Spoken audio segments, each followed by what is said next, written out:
You know what? If I didn't say it, the Drake stans are constantly crying and crashing out and they really don't like me saying the thing. But hold up. You know, we're going to say it. Get ready and let's do it together. Now, when it comes to Drake and also when it comes to Kendrick Lamar and Travis Scott, because we got some stuff to discuss about them later. Well, now if you are ready to see how the cupcake Karen has lost and crashed out, and with this right now, the entirety of hip-hop is starting to celebrate like a championship has been won. And this isn't just fans or people who are clearly on Kendrick Lamar's side of things. But well, this is coming from all parts of the culture, from rappers to media personalities to producers. Be sure to leave a like and subscribe. And listen, the Drake stans are crashing out. They are mad at everybody for how bad this thing is getting. And they don't want to face the reality. So, make sure to support me because doing so will make sure that they can't get away with their crash out games and tricks and no narratives will be able to be changed. And now, as we are about to get into the truth, well, make sure to leave that like because what we are about to get to with the cupcake drink. Well, if you're a fan of the guy, it's not going well. Because really, no matter how you want to look at it right now, with this case being dismissed and with us being past a point where rap now has a chance to be better than ever,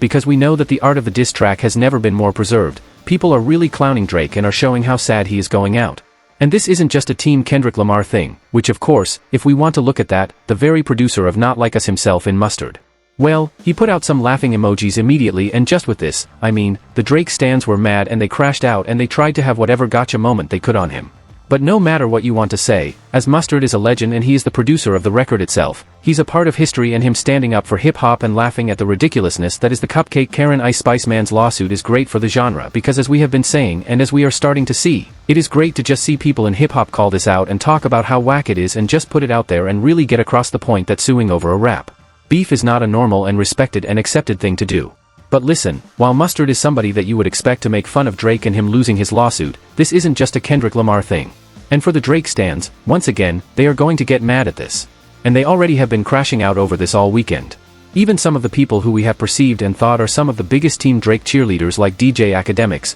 well, they are relieved that this thing is over and they are talking about the suit more than they ever have. I guess now that everything is starting to settle, and I guess Drake won't be as mad at them because he's mad at everybody. But really for Act, and I think this is some of the most telling commentary on this entire situation, with Act talking about how in of itself the ideas and ground that the lawsuit was built on was weak, which is something he has already said, although it seems like Drake has almost made him walk that back a few times. Well, from that and then A also saying that from what he knows from rappers he knows and people in the industry in general, A talked about how this thing was bad for hip-hop because as a whole it was really holding back the genre and a lot of people within it from releasing music and just expressing themselves as freely as they have wanted. I was actually saying that now that this thing is starting to pass and no longer can rap lyrics be twisted and perceived into this weird factual thing, that Drake wanted to rewrite the entire rules of a 52-year-old art form for just to try and get some sort of a validation over a beef he lost. Well, Ack said a lot more people are going to be dropping soon and he was pretty excited about this, and he honestly seemed relieved, and really with again DJ Academics of all people being the spokesperson and beacon saying this, that speaks volumes to where we are at and what this entire moment is really becoming and what it really has the chance to do now that hip-hop has broken free from the cupcake Karen Drake spell. And while DJ Academic speaking about this and honestly being on the side of hip-hop more than he ever really has, it feels like that is in of itself telling us everything we need to know and really is all we would possibly need in terms of just setting a statement and precedent for this thing. It did not stop there, as really they have just been having a field day on Drake. And what we are learning when people come out and talk about him, especially like the media giants in rap, like a Joe Budden and a Charlemagne. Well, if you saw Joe Budden with him going on the biggest show in all of hip-hop media and him calling Drake a little, I can't say that, but a little word. We're just going to say that just speaks volumes to so many things, because while Joe Budden and Drake have had a long-standing beef obviously, and Drake has really tried to push him more and more even this year at that, Joe is at a point in his life where he hasn't been engaging with Drake in the same way in terms of just getting as petty or being as vocal as maybe he would in the past, let's say. And so just knowing that and then seeing him do this ultimately with just the way that people like a Joe or also Charlemagne are treating Drake in general and just speaking about him. We are at a point where you can just tell with the verbiage and tone they are using and with the way they are celebrating and really just humiliating him for the way he deservingly has failed and just betrayed all of hip-hop. Well, ultimately Drake is getting kicked out and rejected from rap in the biggest way that you possibly could. Because if we go back a year ago, no matter what you wanted to say about Drake, as he was perceived as a titan and face of the industry and one of the big three, no matter what he did, no matter how bad it was, and no matter how lame he acted, there was a certain weight that his name and his presence and just the very idea of him carried to a lot of people. And ultimately because of that, people would never just openly laugh at him like he's a Scooby-Doo villain. And people like Joe and Charlemagne would address their beefs with him. And they maybe would say a thing or two, but they wouldn't again just treat him like he is the absolute joke that he is now. Which really with where we are at, it does feel like a cartoon villain. I don't know how else to say. And you know, when I look around, it really does just feel like hip-hop is waking up when we see the way Drake is getting joked on. And something else that I noticed that I really do feel like is connected to all of this, and it is almost a full circle moment. And it just tells me that when we look at everything, there's got to be something greater going on, because there's no way that this happened by coincidence. Well, just stay with me for a second. If you remember when this entire thing started and the first line was ever drawn in hip-hop, which was showing everybody that well, way more of these rap guys don't like Drake than we could have ever expected in Future and Metro Boom, and we don't trust you. Well, first off, that album, which I do think is amazing if you still go back and listen, and has kind of become a little underrated these days just because of how much has changed since then. One of my favorite parts about that album and what ultimately led up to Kendrick Lamar's verse on Like That was an aspect of the album's world building that really just added to the stakes of it and made for an incredible experience that immediately asserted and told listeners that this isn't your regular rap album in the Drake era where everybody's acting like they're friends. They're making the same song over and over again, and they're just hitting the grift, and they'll do it over and over again. And specifically what I am talking about here is the vocal presence of pretty much who you could call the album's narrator in none other than the late prodigy of Mobb Deep. And with that, and really before the run of Type and then Like That came in, which really did feel like the roller coaster that led up to changing rap forever. Future and Metro were using Prodigy, who really is one of the realest and most stand-up rappers in the history of this entire thing, and his words and teachings to kind of preserve and try to talk about the problems in hip-hop. And specifically, well, we can pull up the thing right here. A lot of corny and garbage rappers that were just mocking the game and messing things up. And of course, with that, there was really one guy that they had in mind in the Cupcake Drake. And they say all of that to say with really this entire situation which led to Drake being exposed for being a loser and not the guy that people used to try and frame him and put him up in place as. Well, with that starting with Prodigy narrating the album and really being the voice of reason and the voice that hip-hop needed in a lot of ways, because everything he said on that record, well, it was the exact vision statement of what Kendrick, Future, and Metro were all really trying to stand for at that time. Well, just to see the full circle moment of after all of that on the night that Drake's lawsuit got dismissed. Well, somehow out of all of the timing, Mobb Deep dropped an album just a few hours later with their brand new record, Infinite. Well, that's just got to mean something. And in some sort of way, this has to be Prodigy telling us that hip-hop is being saved and that we are doing the right thing in rap. And that ultimately with the downfall of Drake and with Drake losing and failing in the lawsuit that we are seeing, it is doing the absolute best thing it possibly could to just preserve the future of this rap thing as a whole.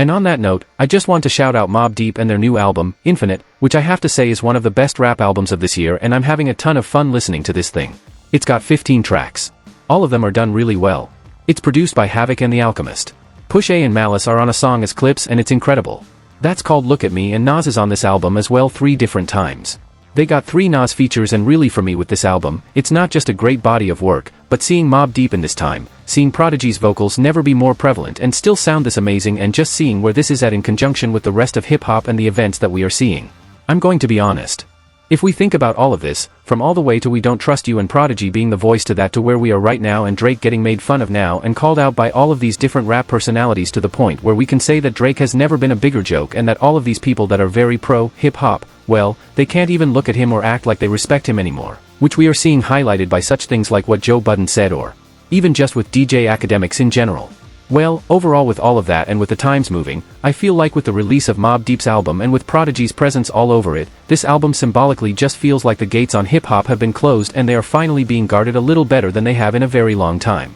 And so just with the timing of all of this, what we really are seeing now is that Drake is being pushed out of hip-hop forever, and he is at a point where he has just lost the respect of the entire culture, and we no longer have to speculate or think about what this could possibly mean and who could be against him. But we are seeing it in real time unfold as again when the people who are dissing you or the people who are laughing at you are ranging from names all the way from Joe Budden and Mustard to DJ Academics. But that really does cover all sides of the culture. And if we start seeing a lot of rappers drop and a lot more good music coming out to build on Act's statement, that will show how Drake really made a lot of these guys not want to drop music, which I think will just explain their disdain for him overall, as he created a precedent where nobody was going to be able to express themselves openly. And you know, when we really look at this, out of everybody, I'm not really over DJ Academics talking about Drake like this, because just with the sentiments that he has expressed and just with what he is saying, I got to put this out here, but it does seem like the groundwork is being built to just overall show and express that even this clout chases side of hip-hop that he has kind of been at the center of for his entire career, even they are changing and even they are almost moving away from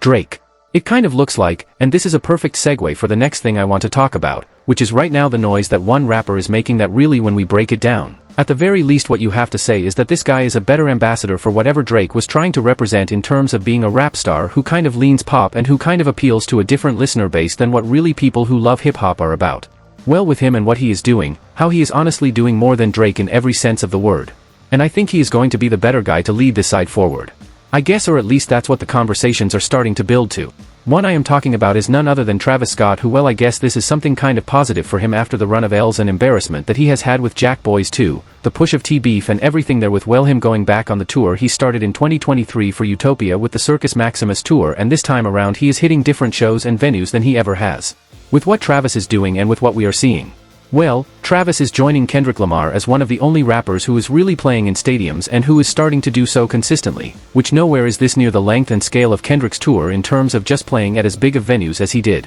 And in a rap game where most rappers are scared to play in these venues overall, like Drake per se, that does mean something. And again, let's just look at Travis Scott's latest show, which, wow, this is a massive show. And just like Kendrick Lamar's shows that we just saw, and just like the tour he has been on, Travis Scott showing that hip-hop can be a stadium-worthy genre is something that you have to give him a little respect for, no matter how you feel about him and how you feel about his music. And just with this crowd and with what we are seeing, what I do think has the potential to happen now that hip-hop is shifting away from Drake, and in terms of there being somebody to play the role that Drake has, the spot is kind of open. Well, you already see that Travis has the fan base. And while I have been very vocal about this in the past, Travis is lacking the artistry that he really needs to keep the momentum of his career going, just in terms of the fact that he's no longer working with the guy whose downfall I don't even want to think about. But, you know, he made some of the greatest albums of all time and he's maybe the greatest musician in the history of hip-hop. But without him giving away his throwaways to Travis, and without other people like Pharrell, who I am sure they are not going to work together anymore, and it even looks like Travis had a falling out with Mike Dean recently, I honestly think there's a reason why Travis is still touring for Circus Maximus and the Utopia era. And while he's not leaning into Jack Boys too much, and he hasn't teased really any other music as a solo artist since then, which does just come down to the fact that I almost feel like Travis Scott is turning into a touring act only since his music just hasn't had the same magic, since everything in rap has changed and a lot of his circle has switched up as well because they got tired of whatever antics and games he consistently played. But even with that said, as Travis is still a massive name, and again, aside from Kendrick Lamar, he is pulling in the biggest crowds that we have seen any rapper have, this is just something to keep an eye on, as now Travis is trying to rise up those power rankings. And in terms of touring, he is becoming the closest thing that the genre has to Kendrick. And I do just think now as that Drake spot is wide open and hip-hop is going to need another clout chase Hall of Famer to fill that void. I don't know. I think behind the scenes, Travis's team is trying to find some new musicians to get him in the studio with, and just some new people to create something refreshing with, and well, from a certain side of the industry and from what certain people want, there is going to be a push to put Travis Scott at the center of literally everything. And so, just with all of these things, from Drake being kicked out of hip-hop almost, and with him just never being in a worse place, and then at the same time after Kendrick Lamar's run, we are finally seeing another rapper take over in stadiums. And well, no matter what you feel about Travis Scott, there is a void in the industry that a lot of people are trying to fill. Well, I think all of this is very important, and all of this is going to shuffle up rap and determine how things go for the next few years, which I think for Drake, it's really just looking like it's over. And it's never been worse for him, because really everything is in an absolutely terrible place and people are not even respecting him at any level anymore. But for everything else, I think we are going to see a push to just put a lot of people in different places and in higher places than we ever have, and really out of this entire group and out of all the potential people who have the chance to rise. Well, it's clear that they found the next guy who they want to put into something greater. And with this, and with Travis Scott being on tour at the same time as all this is happening, I do think outside of a lot of the stuff that Kendrick has going on, and I guess the downfall that Drake keeps continuing with, that the moves that Travis Scott is making on the road right now are going to be very important to the future of hip-hop. And again, not because I think Travis is going to do something amazing or that he's even good for rap as a whole, because I still do agree with Pushit's comments about how Travis is just one of the fakest people out there, and he really was one of the worst people in the Drake era in terms of just standing for nothing. But with that said, if you can pull in crowds like that, the industry does not care about that, and they just want to make music that can climb up the charts and find other stars in rap besides Kendrick Lamar. And so when I look at all this, and I got a new Mobb Deep album to listen to, and Drake is getting absolutely laughed out of every room from Joe Budden to academics, and at the same time as all of this with Kendrick Lamar getting higher and higher and higher in the rap power rankings, and Drake getting lower and lower, with the industry trying to find something that could fill the void that Drake lost and can try to get the momentum that Kendrick does. I do think no matter what you feel, it is a great time to be a rap fan. And just with everything going on from Drake's downfall to Travis Scott's tour to Kendrick Lamar's crown, well, things have just never been more exciting, because really with every single thing we are talking about right now, what's happening is really the industry is trying to figure out how to build and keep this rap thing going outside of one man's success, and of course Kendrick Lamar, for at least the next 5 to 10 years. So that's all I got today, and let me know your thoughts on everything. What do you think about the all-time humiliation that Drake is getting right now from everybody in the rap world from all sides? And what do you think about this whole Travis Scott thing with him coming for Kendrick's spot almost, and they're clearly just being a push to put him in higher places because at the end of the day he does have the fan base to do shows that nobody else besides Kendrick can do. Now, if you made it to this point in the video, be sure to leave a like and subscribe. It helps me out a ton. And if you want to help me out some more, channel memberships are live, and if you join, you'll continue to inspire me and you can get your names featured at the end of these videos as an executive producer. It means a lot to be a part of these. It means a lot to have these discussions with me and to really just look and map out how the future of hip-hop is moving. And well, with that said, I hope you have a great rest of your day and I hope you have a great week. And now before we go, if you want to make things last a little longer and see how right before this, Kendrick Lamar and the way he is moving has made the Drake stans very mad and it's made them crash out even more bad than we have ever seen. Well, you know, if you want to see how it's just never ending for Cupcake Drake, check out the